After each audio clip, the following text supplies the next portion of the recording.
dangerous place in the country for a woman to live? Have you heard this? Detroit is in the top 10, Flint is in the top 10, but Saginaw is #1 most dangerous city in the country for women to live. No, that's not something you need to call. No. Most dangerous city in the world, in the country, sorry, for women to live. Chuck D. Back up, officer. He got robbed, real quick. All right. So Trillingua is gonna perform this piece for you. Trillingua is me and Shay Davis and Denise Hill. Listen up, y'all. Listen up. I love you all. There are pictures of goddesses on your table as well. Somewhere on your table there are pictures of goddesses, and you will begin to understand as we read this for you. Okay. This is called What Happens Next. For the women of Saginaw and Michigan, and for the men who will choose the right side of this war. There are 206 bones in the human body, and according to recent statistics compiled by Forbes magazine, Saginaw is steadily crumbling under the raped bones of our sisters, women no one even dared admit really existed. Forging armor out of a pain too many of us can imagine. Forbes says this city is the most dangerous place in our country for women. Too already wounded to stop the enemy from entering. Yet our skeletons are structured for movement, are rated for a depth, a strength you couldn't dream. And we will be a statistic of love and hope and resilience. We will be the story of our mother, Ishtar, Astarte, Inanna, who even in death fought to save her children from demons and was herself reborn. We are standing right next to you, in flesh and blood and the full metal jacket of our scars, with 640 skeletal muscles each, 320 pairs of muscles always pushing, inserting themselves in attachments that render a strength we are only beginning to name. Forbes says rape is about where we are, or where we are from. In Michigan, we have grown wild but restrained by months of snow-sick and early frost fear, bred to be the victims of our brethren, aware of the slim difference between morel, petoskey, spruce, neighbor's lips, the hips we weren't supposed to let grow. The hips we were told since birth to keep to ourselves, because the dangerous way they slide over the stones at the bottom of the lake and around the ghosts of all the trees that once covered this land like love. And the ruins of what used to be this city, teeming with the kind of life that protected us. They told us this easy sliding curve of a body makes us easy to conquer. Even though the thigh bones of human females are stronger than concrete. And so our mother, Hecate, queen of those who have gone before us, returns to Saginaw tonight with her army of ghosts to howl and dance upon the earth and terrify. Because sometimes they say rape is about who we are, or who we are with.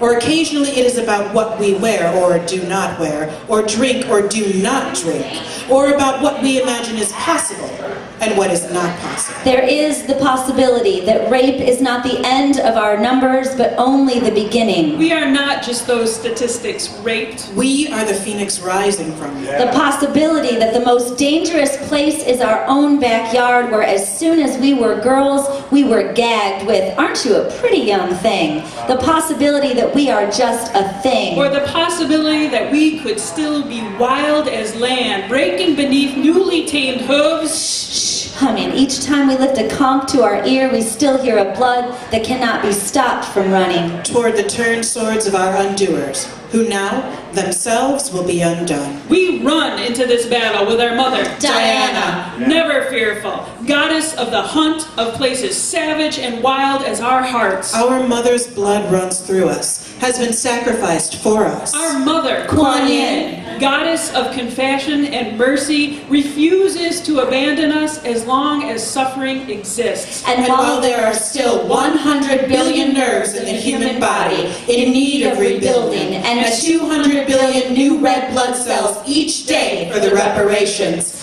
and sometimes rape has nothing to do with us at all. Sometimes there is nothing of us in it at all. Sometimes there is a past and a future and loss and remorse, or power and hurt and fear, and we are gone from it, gone away and gone. We fold the stone of our capture in the blankets of our child selves and force it down and away to the bottom of that river, but it bobs up into our eyes always when we are unprepared. And we must remember our mother, Demeter, who withheld the fruit of the earth when her only daughter was raped, that man should suffer for his wrongs. Yet sometimes there is no one who will admit to knowing or seeing that familiar pain in our eyes, and sometimes no one will say, I get that. Usually there is just alone and forlorn, or perhaps forgotten, or rehashed again and again and again. And then there are the young ones, the children, The child women. the forgotten, whose time has come to realize the power in the hands, once held down and powerless, the realize strength in the heart once crushed beneath the body of the taker, realize The fierce wisdom that arises from the place of decimation. And there are 100 trillion cells in the human body, and 300 million of these cells die and are replaced each minute for the regeneration, and every single human brain generates more electrical impulses in one day than all of the world's telephones.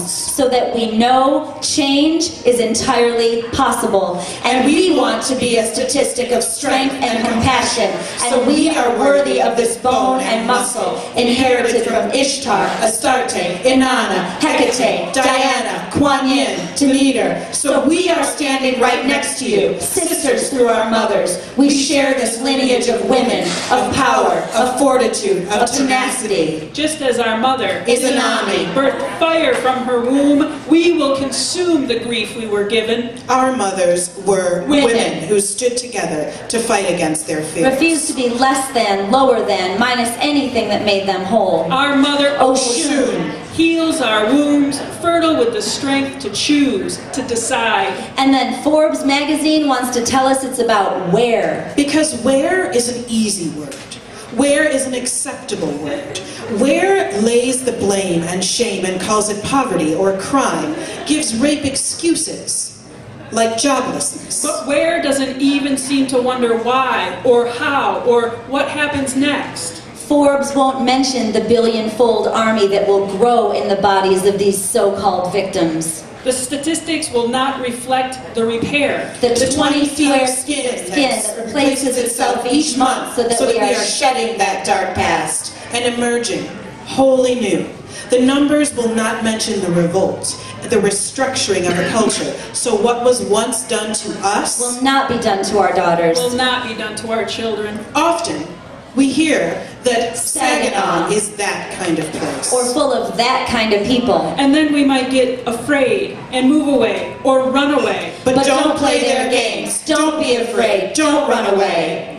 A warrior does not need to run. Our mother, Cleopatra. led armies through deserts and ruled the world she made. We are deeply entrenched in whatever the where Forbes gives us cannot answer. Yet we are moving out of the pines. Moving up the stones, up from the sand. At the edges of the lakes, the rivers, up from the waters that give us strength beyond all comprehension. 57% of our bodies are water. Each of our bodies contains 40 liters of water. And water is a power that changes the shape of the place that attempts to contain it. Yet Forbes reminds us that Saginaw is one of those wheres. And here we are gaining our strength. Rallying our troops, closing our ranks. Building the defensive line, these numbers will not pass. These numbers, these mere statistics cannot define. Ishtar, Astarte, Inanna, Hecate, Diana, Kuan Yin, Demeter, Izanami, Oshun, Cleopatra. Wherever we are is where this happens, because we are women, sisters. Our hearts pump 1,500 gallons of blood each day, and we are standing right next to you. Hundreds upon thousands upon millions upon billions with our mother, Aphrodite. reminding us that we are in control, and it's our responsibility to say who and when and how. We are a sum so much greater than ourselves. More than can ever be counted in numbers. Our past, our present, our future. Our mother, Lucy, remnants of bone, tells us that we are one. Our Ishtar, Astarte, Inanna, Hecate, Diana, Kuan Yin, Demeter, Izanami, Oshun, Cleopatra, Aphrodite, Lucy.